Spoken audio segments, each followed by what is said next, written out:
Good morning Sarvodaya classes के YouTube channel पे आप सभी का हार्दिक अभिनंदन। मैं अभिराज लेके आ चुका हूँ आप लोग के लिए रैंकिंग का एक नया चैप्टर जिसका नाम है रैंकिंग। आज हम आपको बताएंगे सिर्फ और सिर्फ 6 प्रश्न बनाइए और रैंकिंग पे 100% कब्जा पाइए। ये प्रश्न वैसे प्रश्न है जो एक ही प्रश्न बार बार एग्जाम में पूछे जाते हैं, और यदि आप बिहार एसएससी के लिए पढ़ रहे हैं या एसएससी जीडी के लिए पढ़ रहे हैं तो ये यदि आप 6 क्वेश्चन पढ़ लेते हैं तो आपको एक भी क्वेश्चन रैंकिंग से नहीं छूटेगा। और चलते हैं प्रश्न संख्या 1 की ओर। और जो भी लोग चैनल पर नए होंगे कृपया करके लाइक शेयर और सब्सक्राइब करना न भूलें। और यदि आप फेसबुक पेज से देख रहे हैं तो आप मुझे फॉलो कर सकते हैं। अब यहाँ देखिए एक प्रश्न कह रहा है 40 विद्यार्थियों वाली एक कक्षा में रीटा का स्थान 19वां है, अंत से उनका स्थान कौन सा होगा। एक टाइप तो ऐसा प्रश्न आता है, ये जब प्रश्न पूछेगा तो इसमें क्या करिएगा। देखिए जब इस प्रकार का प्रश्न पूछेगा तो यहाँ पे आपको सिर्फ और सिर्फ ध्यान देना है जो बच्चों की कुल संख्या 40 दिया गया है और बाएं दाएं का स्थान है, ये रीटा का स्थान 19वां है। अब जब 40 विद्यार्थियों वाली एक कक्षा में रीता का स्थान 19वां है तो अब देखिए यहाँ से यहाँ जब अटेंडेंस बनेगा तो यहाँ 40 रोल नंबर होगा, यहाँ 1 रोल नंबर होगा। अब यहाँ कहता है 40 बच्चे लास्ट है, 1 बच्चे से शुरू हुआ है। रीटा का स्थान 19वां है, ये रीता मान के चलिए ऊपर से यहाँ पे 19वां है रीटा। जब 19वां है तो अंत से उनका स्थान क्या होगा, तो रीटा का ही स्थान अंत से पूछ रहा है। और ये देखिए एसएससी एमटीएस 2011 पूछा है, एसएससी एलडीसी 2010 पूछा है, 2011 पूछा, 2013 पूछा है। यानी एक ही सेम प्रश्न 4 बार एग्जाम में आया है और बाद में भी कितने बार आया है वो नहीं देख पाए हैं। तो इस तरीके का प्रश्न आपको सेम प्रश्न आए चाहे ना आए ऐसा प्रश्न जरूर आएगा। और इस प्रश्न को बनाने के लिए आपको कुछ नहीं करना है। एक चीज़ ध्यान रखिएगा, यदि किसी पंक्ति में कुल व्यक्तियों की संख्या दी गई हो और वो पंक्ति बाएं दाएं हो चाहे ऊपर नीचे हो, उससे कोई लेना देना नहीं है। अब यहाँ पे अब जब 40 बच्चा दिया गया है, ऊपर से रीटा का स्थान 19 है, तो आप सीधा करेंगे कुल संख्या माइनस दी गई स्थान, माइनस दी गई स्थान और प्लस क्या करना है 1। अब 40 है, 40 में से 19 घटाइए और प्लस 1 कीजिए। 40 में से 19 घटाइएगा, 21 प्लस 1 बराबर आपका आंसर होगा 22। 21 प्लस 1 आपका आंसर होगा 22। तो ये प्रश्न देखिए इसी प्रकार से बनाना है। अब यहाँ पे बात आती है, यदि ऐसा पंक्ति दे दे, किसी पंक्ति में 60 बच्चे हैं, ए का स्थान बाएं से 20 दे दिया है, तो ए का स्थान दाएं से क्या होगा। अब ये बाएं दाएं रहे चाहे ऊपर नीचे रहे, आपको कोई टेंशन नहीं लेना है। तो यहाँ करिएगा 60 माइनस 20 प्लस 1, 60 में से 20 जाएगा 40, 40 प्लस 1 बराबर इस प्रश्न का आंसर 41 हो जाएगा। तो ऐसे प्रश्न आपको बार बार एग्जाम में आते हैं।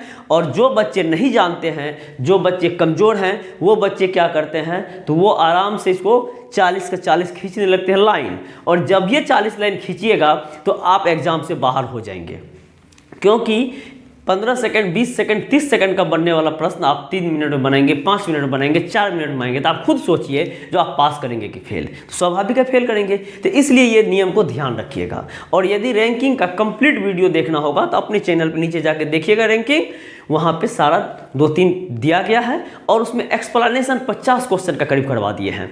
तो जो भी समस्या आएगा उससे बाहर एक भी नहीं आएगा। लेकिन आज जो 6 प्रश्न बताएंगे, और यदि ये 6 प्रश्न आप सीख गए तो रैंकिंग में आपको कहीं समस्या नहीं आएगी। यदि आपको लगे कि हमको और डीप नॉलेज चाहिए तो आप अपने चैनल पे नीचे है वहाँ ले लीजिएगा।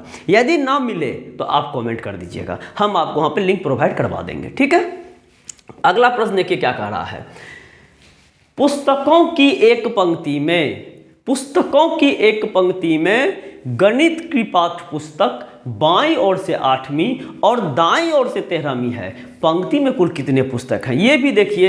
SSC MTS 2002, SSC CGL tier 1 2011। अब आप देख रहे होंगे एमटीएस में 2 में पूछा है और सीजीएल में 11 में पूछा है। अब अंदाज लगा सकते हैं जो एमटीएस में पहले पूछा है बाद में सीजीएल में पूछा है, और उसके बाद एलडीसी में 10 में पूछा और 13 में पूछा है। इसीलिए आप लोग को सलाह दी जाती है कि प्रीवियस ईयर क्वेश्चन बनाइए। प्रीवियस ईयर क्वेश्चन क्वेश्चन बनाने से यही फायदा होता है कि एक क्वेश्चन रिपीटेड हो जाता है। ठीक है, अब यदि ऐसा प्रश्न आ जाए आपके पास, ऐसा प्रश्न यदि आपके पास आ जाए और यहाँ कह रहा है पुस्तकों की एक पंक्ति में गणित की पाठ्य पुस्तक बाईं ओर से 8वीं थी, ये पंक्ति बनाइए, ये पंक्ति बनाइए और गणित की पाठ्य पुस्तक जो है, गणित की पाठ्य पुस्तक जो है बाईं ओर से 8वीं है और दाईं ओर से 13वीं है। इसी के बारे में बात कर रहा है, दाईं ओर से 13वीं है। कितना है? 13वीं है। तो पंक्ति में कुल कितने पुस्तक? यदि ऐसा प्रश्न आए तो यहाँ पे दोनों दिए गए स्थानों का जोड़ -1 करिए। 13 और 8 21 होगा, 21 - 1 करिएगा 20 होगा, 21 - 1 करिएगा 20 होगा। ऑप्शन आपका बी सही उत्तर होगा। ये बाएं दाएं दिया है। यदि ऊपर नीचे दे दे, किसी व्यक्ति का स्थान दे दे, ऊपर से राम का स्थान 15 है तथा उसी पंक्ति में राम का स्थान 25 है, तो बताएं कि पंक्ति में कुल कितने बच्चे होंगे। तो आप क्या करिएगा, 25 + 15 - 1 करिएगा। 25 × 5 = 30, 10 = 40 - 1 बराबर 39 आंसर होगा। पंक्ति बाएं दाएं हो चाहे पंक्ति ऊपर नीचे हो, कोई फर्क नहीं पड़ता है। सिर्फ और सिर्फ आप ध्यान दीजिएगा, जो एक ही व्यक्ति का स्थान दोनों ओर से दिया गया है ना, तो दोनों का जोड़ -1, पहली बात। दूसरी बात आप देखिए, यहाँ ऊपर से राम 15 है, तो इसका मतलब है इसके पहले कितने बच्चे होंगे? 14 बच्चे होंगे। नीचे से राम 25 है, इसका मतलब है नीचे कितने बच्चे होंगे? 24 बच्चे होंगे। और राम जो है एक ही बच्चा है ना, इसीलिए हम -1 करते थे। तो अब यदि ऐसा बनाइएगा, जो 14 + 24 और प्लस राम कर दीजिएगा, तो 4 × 4 = 8, 2 × 1 = 3, 38 + 1 बराबर 39। वहीं पहुंच गए वहां पे। तो इसमें थोड़ा सा एक्स्ट्रा करना पड़ेगा, जो नीचे कितना ऊपर कितना, लेकिन वहां पे दोनों दिए गए स्थानों का जोड़ -1 करिए। अगला प्रश्न देखिए, अगला प्रश्न कह रहा है 37 विद्यार्थियों की एक कक्षा में राधा और सरोज का स्थान क्रमशः 10वां और 16वां है। अब यहाँ देखिए 37 बच्चा की कक्षा है, तो ऊपर 1 नीचे 37। राधा और सरोज का स्थान क्रमशः 10वां और 16वां है। क्रमशः का प्रयोग होता है, तो ध्यान रखिएगा, जो पहले नाम लिया उसका पहला स्थान और जो दूसरा नाम है उसका दूसरा स्थान। यदि तीसरा नाम होगा तो तीसरा स्थान होगा। यहाँ तो है नहीं, तो राधा का स्थान 10, तो ऊपर से यहाँ राधा 10 और सरोज का स्थान ऊपर से 16वां, सरोज 16वां।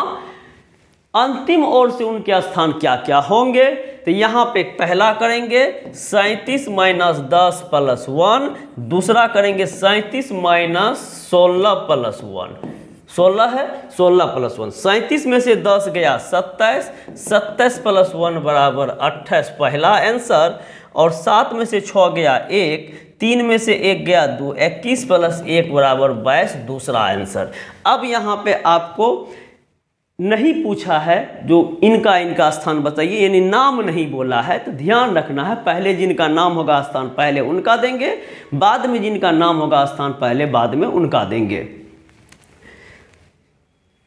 अब यहाँ पे 28 और 22 आपका आंसर होगा।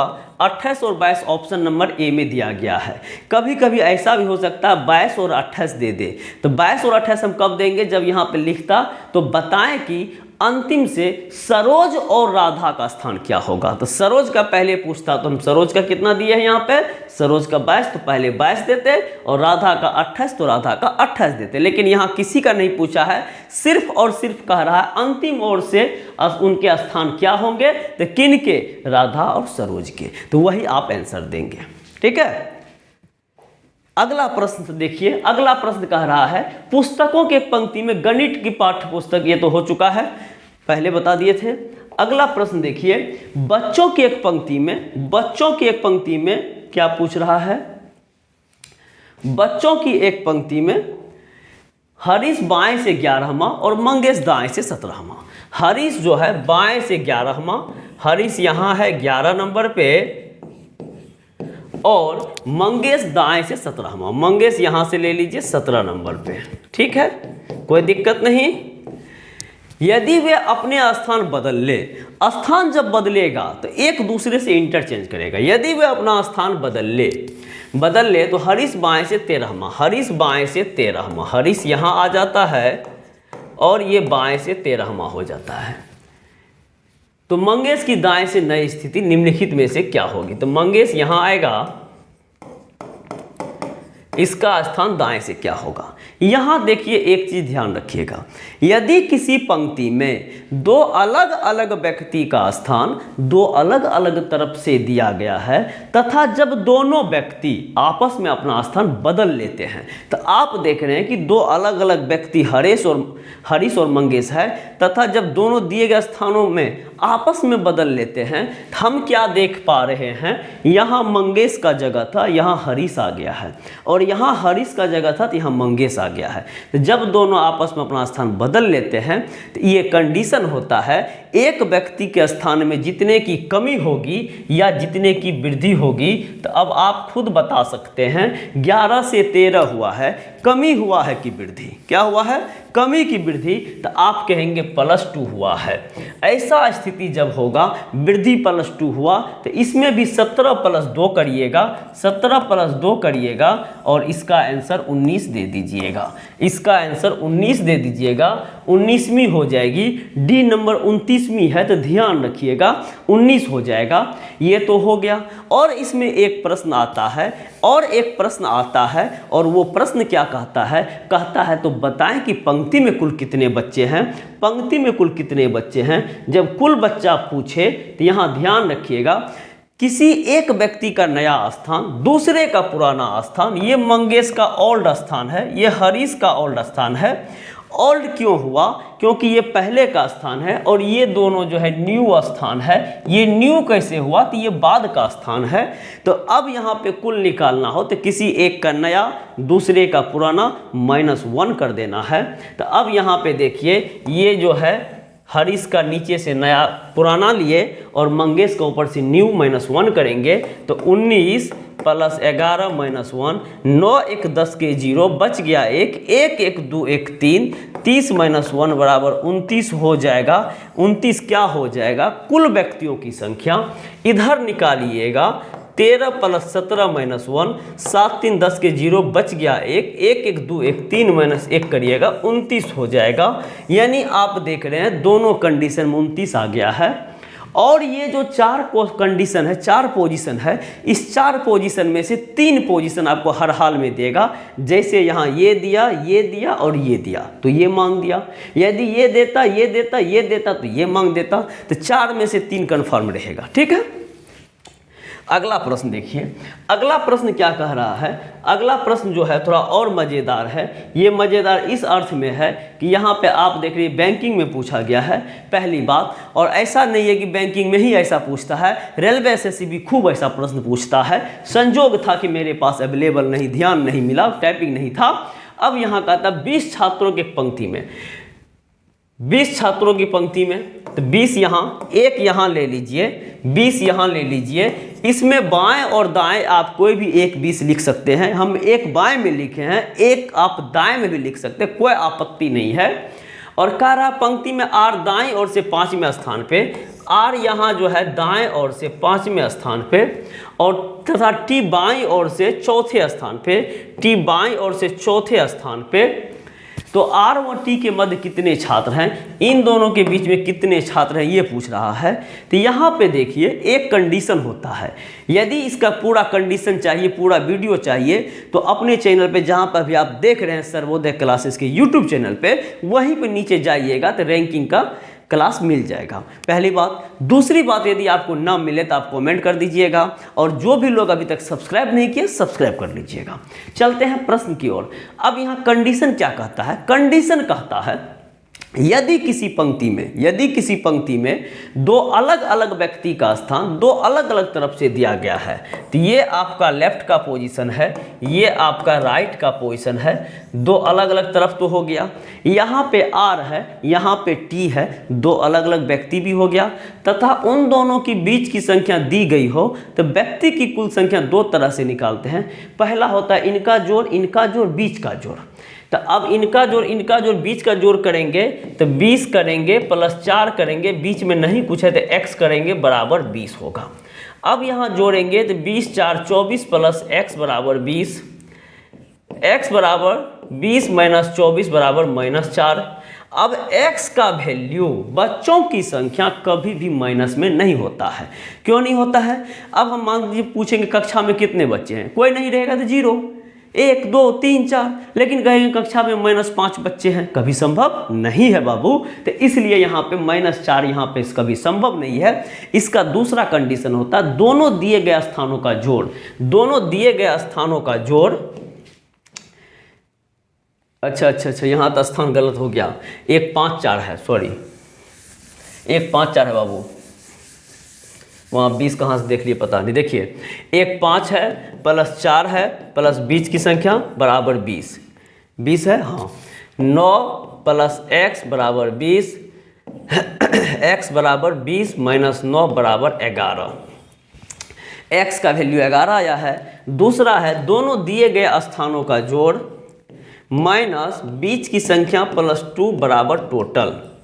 इसका कैलकुलेशन कीजिएगा तो 9 होगा माइनस x प्लस 2 बराबर 20 होगा, माइनस x प्लस 2 बराबर 20 माइनस 9 बराबर 11, x प्लस 2 बराबर -11, इसीलिए x बराबर -11 माइनस 2 बराबर -13। अब यहाँ पे एक आंसर आया है, वहाँ पे राइट साइड वाला -13 और ये आया है 11। इसका मतलब ये सही आंसर क्या हो जाएगा 11। -13 बच्चों की संख्या कभी नहीं होता है। जितने भी क्वेश्चन हम बताए इन सबों का detail video rankings by Sarvodaya classes या नीचे जहाँ आप देख रहे हैं उसके नीचे जाइएगा, आपको मिल जाएगा।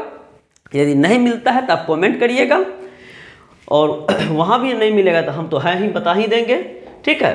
तो आज का जो है ये हम यही ख़त्म करेंगे, और जाने से पहले आप लोग को बताएंगे जो भी लोग मेरे चैनल पे नए होंगे कृपया करके लाइक शेयर और सब्सक्राइब करना ना भूलें। और यदि इंपॉर्टेंट प्रश्न आपको चाहिए किसी से चैप्टर पे रिलेटेड तो आप बताएंगे, क्योंकि बिहार एसएससी बहुत नज़दीक है एग्जाम, और बिहार एसएससी बहुत नज़दीक है तो आप पूरा चैप्टर पढ़ेंगे तो हो सके दिक्कत हो, इसलिए सटीक प्रश्न पढ़ने के लिए आप मेरे चैनल पर आ सकते हैं। और यदि आप सब्सक्राइब कर लेंगे और ऑल नोटिफिकेशन को ऑन कर लेंगे, इससे क्या होगा फ़ायदा, जो भी वीडियो हम डालेंगे सबसे पहले आपके पास पहुंचेगा। तो आज के लिए इतना ही। जय हिंद, जय भारत। फिर मिलेंगे अगले क्लास में, तब तक के लिए गुड बाय।